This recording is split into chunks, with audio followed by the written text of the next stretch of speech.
ભરૂચ જિલ્લાના આમોદ નગરપાલિકાની બેદરકારીનો ગંભીર મામલો સામે આવ્યો છે, જ્યાં વોર્ડ નંબર 2 ના વાવડી ફળિયામાં છેલ્લા ઘણા દિવસોથી ગટરનું ગંદુ પાણી તળાવ જેવી સ્થિતિમાં ભરાઈ રહ્યું છે।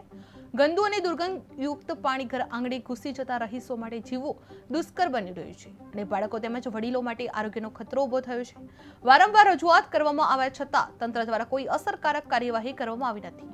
આ સ્થિતિને કારણે રોગચાળો ફેલાવાની પણ ભીતિ પણ વ્યક્ત કરવામાં આવી રહી છે, ત્યારે રહીશો દ્વારા તાત્કાલિક અને દેખાય તેવી કામગીરી કરવાની પણ માંગ ઉઠવા પામી છે। જે આમોદમાં ગટર પાણીથી તળાવ સ્થિતિ જોવા મળી રહી છે, જે વોર્ડ 2 માં નગરપાલિકાની બેદરકારી ખુલ્લી સામે આવી રહી છે। રહીશો દ્વારા ગંદકીથી પરેશાન થઈ ચૂક્યા છે, આરોગ્ય જોખમમાં મુકાયેલું જોવા મળ્યું છે, જે વારંવાર રજૂઆત કરવામાં આવતા છતાં કોઈ કાર્યવાહી કરવામાં આવી નથી, જે રોગચાળો ફેલાવાની પણ ભીતિ વધતી હોય તેવું સામે આવી રહ્યું છે।